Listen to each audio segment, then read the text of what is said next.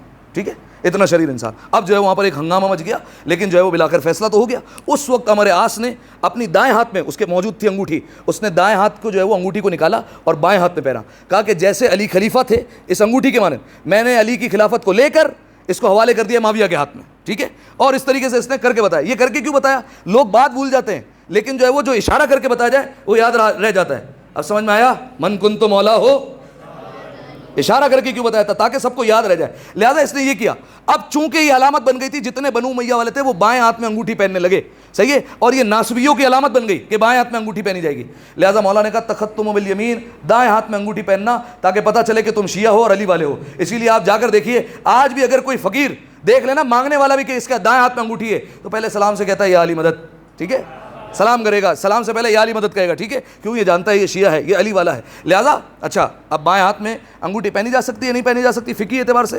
دیکھیے, صرف بائیں ہاتھ میں نہ پہنی جائے تاکہ, اور دائیں ہاتھ میں بھی پہنی جائے, اور اگر زیادہ انگوٹھیاں ہو گئی ہے میری طرح تو بائیں ہاتھ میں بھی پہن لے. ٹھیک ہے, اور جو ہے وہ اس طریقے سے انسان کر سکتا ہے. لیکن جو ہے وہ دائیں ہاتھ میں پہننا لازمی ہے. اگر دائیں ہاتھ کو چھوڑ کر صرف بائیں ہاتھ میں پہنی تو پھر یہ علامت ہے کس کی؟ بنو امیہ کی. اچھا, اب آئیے, مولا نے کہا تختم بالیمین, دائیں ہاتھ میں انگوٹھی پہننا.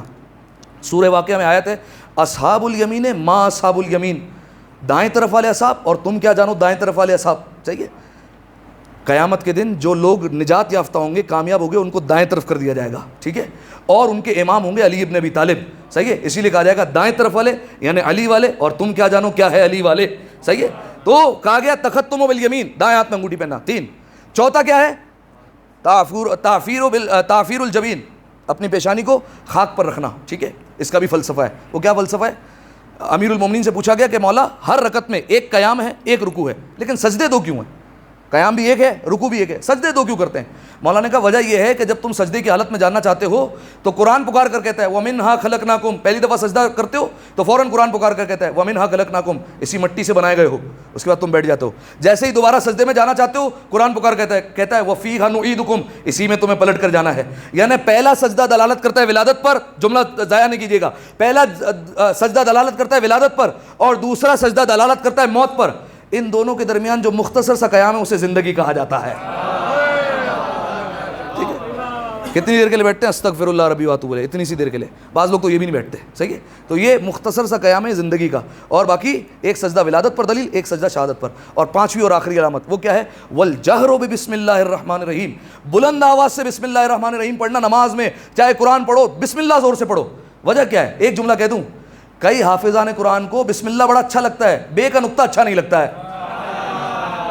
بے کا اچھا نقطہ جو ہے وہ انہیں پسند نہیں ہے, لہذا کہا بسم اللہ الرحمن الرحیم زور سے پڑھو. بے کا نقطہ کون ہے؟ مولا نے فرمایا انا النقطۃ التی تحت الباء, میں وہ نقطہ ہوں جو با کے نیچے موجود ہے. پورا قرآن سمٹ گیا سورہ یاسین میں, سورہ یاسین سمٹ کر آ گیا سورہ فاتحہ میں, سورہ فاتحہ سمٹ کر آ گیا بسم اللہ الرحمن الرحیم میں, بسم اللہ سمٹ کر آ گیا ایک با کے نقطے میں, اور مولا نے کہا انا النقطۃ التی تحت الباء, میں وہ نقطہ ہوں جو با کے نیچے موجود ہے. اب سامعین محترم, آخری جملہ کہہ رہا ہوں تقریر کا اور بات ختم ہو جائے گی. میں تمام حافظان قرآن کو جو علی کا سینے میں بغض رکھ کر قرآن پڑھتے ہیں ان سے میں کہہ رہا ہوں دیکھو قرآن یاد کرنا بڑی سعادت ہے, لیکن ایک بات یاد رکھنا, قرآن پڑھنے سے عقل پاک ہوتی ہے, علی علی کرنے سے نسل پاک ہوا کرتی ہے. آئیے دعا کرتے ہیں پروردگار عالم سے, پالنے والے ہماری اس عبادت کو اپنی بارگاہ میں قبول فرما, تمام گناہ صغیر اور کبیرہ کو معاف فرما. میرے مالک جتنے حاضرین تشریف فرمائے تمام کے رزق مادی اور معنوی میں اضافہ فرما. میرے مالک امام سے محبت اطاعت معرفت میں مزید اضافہ فرما. میرے مالک جتنے لوگ یہاں پر تشریف فرما ہے ان کی توفیقات میں مزید اضافہ فرما. میرے مالک جو لوگ نہیں آ سکے ان کے دلوں میں بھی اس محفل کے اس مجلس کے فرش کو سمجھنے کی توفیق عطا فرما. زمانے کے امام کے ظہور میں تعجیل فرما, ہمیں ان کے اعوان و انصار میں شمار فرما. امام کی خدمت میں ان کے بابا کی ولادت کی مبارکباد پیش کرنے کے لیے ایک دفعہ مل جل کر بآواز بلند صلوات عطیہ کر دیں. اللہ صلی علی